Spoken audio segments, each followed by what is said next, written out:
¿Qué tal, jóvenes? En área y asignatura de matemáticas te presentamos la socialización de la agenda semanal. Continuando con el proyecto Por un mundo mejor, reflexiones y acciones sobre problemas del mundo contemporáneo. Con el tema orden de números reales e intervalos. Vamos a hacer una revisión de contenidos. Comenzamos con la clasificación de los números, en este caso los naturales, cuya representación es con la letra N, los números enteros, cuya representación es la letra Z, los números racionales, cuya representación la letra Q, los números decimales, cuya representación es la letra D, los números irracionales, cuya representación la letra I.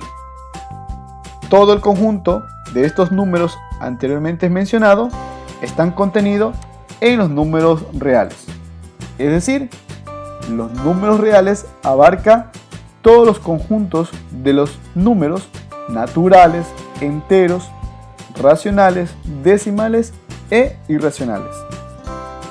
Vamos a ver algunos ejemplos. Comenzamos con los números naturales que están representados por la letra N mayúscula. Estos números naturales son los números de toda una vida que hemos aprendido, que lo hemos utilizado para contar, como el 1, 2, 3, 4, hasta el infinito. Los números enteros son representados por la letra Z, y aquí encontramos los números enteros positivos y los números enteros negativos. Y también tenemos a este número 0, que es el número neutro. También podemos señalar que los enteros positivos son números naturales, exceptuando el 0. Los números racionales vienen representados por la letra Q y que se escriben de la forma A sobre B, teniendo en cuenta que B debe ser diferente de 0.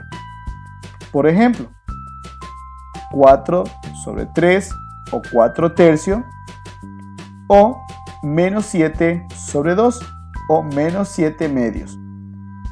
Dejamos claro aquí que en los números racionales también están contenidos los números enteros y los números naturales. Por ejemplo, el 4 es un número entero y también es un número natural.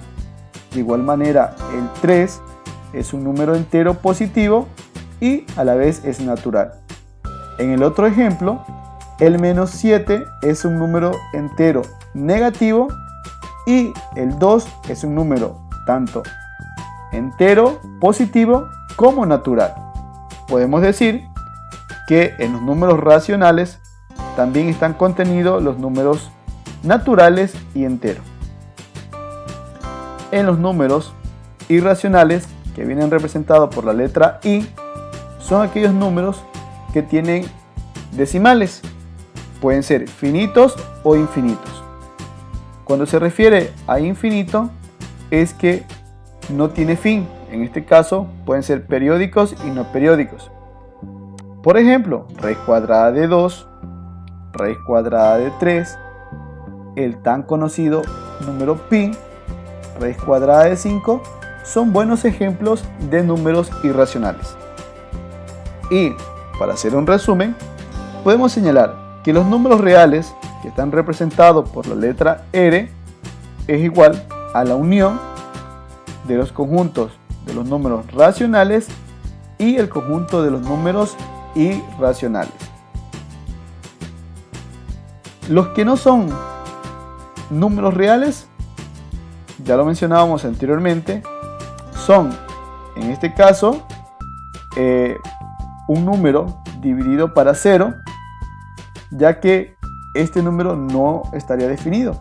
Por ejemplo, el 5 sobre 0 es un número que no está definido. O la raíz cuadrada de un número negativo, por ejemplo, raíz cuadrada de menos 2, que esto vendría a ser un número imaginario. O también la raíz par de un número negativo. Estos no son ejemplos o no son números reales. ¿Qué es un intervalo? Un intervalo es el conjunto formado por todos los números reales que están comprendidos entre otros dos. En este caso, tenemos nosotros aquí una recta numérica en la cual encontramos los números enteros, positivos y negativos. Existen dos extremos en un intervalo: el extremo inferior y el extremo superior.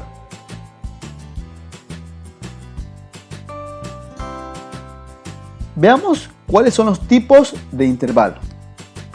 Existe intervalos abiertos, son aquellos que no están incluidos. Por ejemplo, aquí tenemos un intervalo del -3 hasta el 4. Como si nos damos cuenta, en el -3 tenemos un círculo sin rellenar o pintar. Esto indica que el intervalo es abierto, que el -3 no es parte de la solución. De igual manera, en el 4 tenemos que el círculo o el extremo no está pintado, por ende el 4 tampoco es parte de la solución del intervalo. Intervalo cerrado.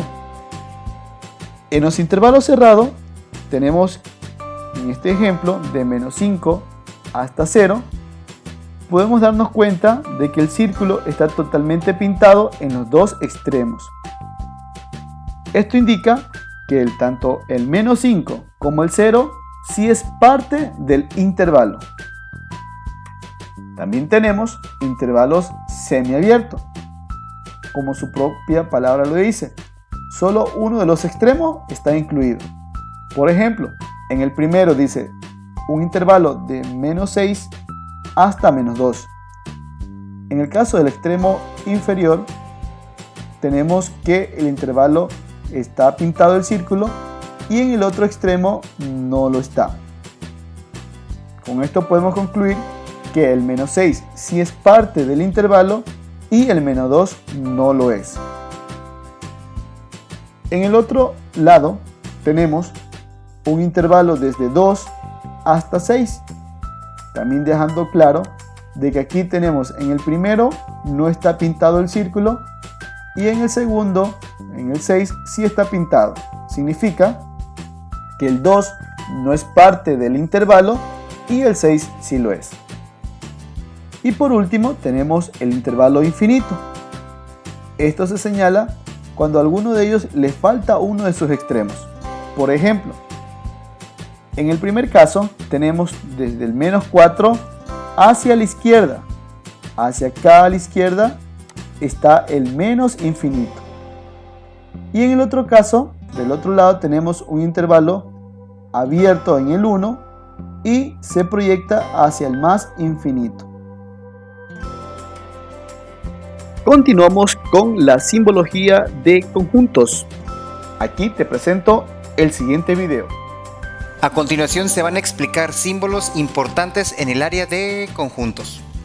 El primero de ellos es una línea vertical, la cual se lee como tal que. El segundo es una especie de E o una C con una línea horizontal. El medio se lee como pertenece. Este mismo símbolo, cuando tiene una línea atravesada o inclinada, significa lo contrario, es decir, se lee como no pertenece. Otro símbolo muy conocido, las líneas horizontales paralelas, significa igual.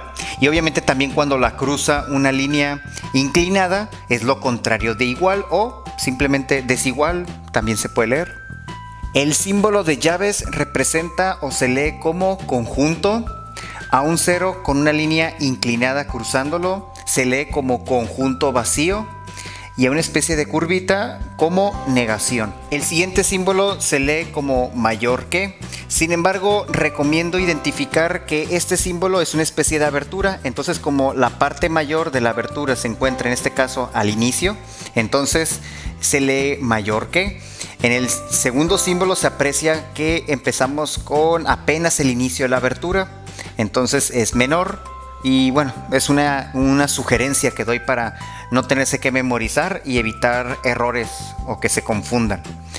A estos símbolos se les agrega una línea y ahora se lee como mayor o igual que. Al símbolo menor se le agrega la línea y también se lee como menor o igual que. Cuando se tienen 3 puntos de manera horizontal, se lee como una continuación, o así se va a continuar el conjunto en este caso.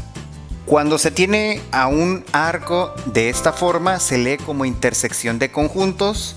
A un arco con una concavidad positiva o mirando hacia arriba, se lee unión de conjuntos. A un arco horizontalmente, se lee como subconjunto o contiene. Y una especie de gorro en esta posición se lee como I, y una especie de V se lee como O. Cuando se tiene a una flecha se lee como entonces, a una doble flecha sí y solo sí, a la letra U conjunto universo, a una letra que represente a algún conjunto con una comita aquí en esta parte superior o prima, como se le quiera llamar, se lee complemento del conjunto, en este caso A. Y a una E invertida se lee como existe. Una vez revisado la breve explicación sobre la simbología de conjuntos, te presentamos la siguiente actividad propuesta. Dado el conjunto de los números reales, este que tenemos aquí, realice lo siguiente. Ordene los números de menor a mayor, obtenga el conjunto de los números naturales, obtenga el conjunto de los números enteros, obtenga el conjunto de los números decimales, obtenga el conjunto de los números racionales y obtenga el conjunto de los números irracionales. Después, sitúe los números enteros en la siguiente recta numérica. Recuerda, los números que vas a ubicar en esta recta numérica son estos del conjunto R. Y por último, representa en la recta numérica los siguientes intervalos. Este es el primero, el segundo y por último este otro intervalo. Esta actividad la puedes desarrollar ya sea en una hoja a cuadro o en algún cuaderno donde estés llevando tus actividades. Aviso importante, en la descripción del video está el enlace para que descargue el anexo y la actividad propuesta. Estamos seguros que lo lograrás. ¡Éxitos! ¡Tú puedes! Suscríbete a mi canal para más contenidos.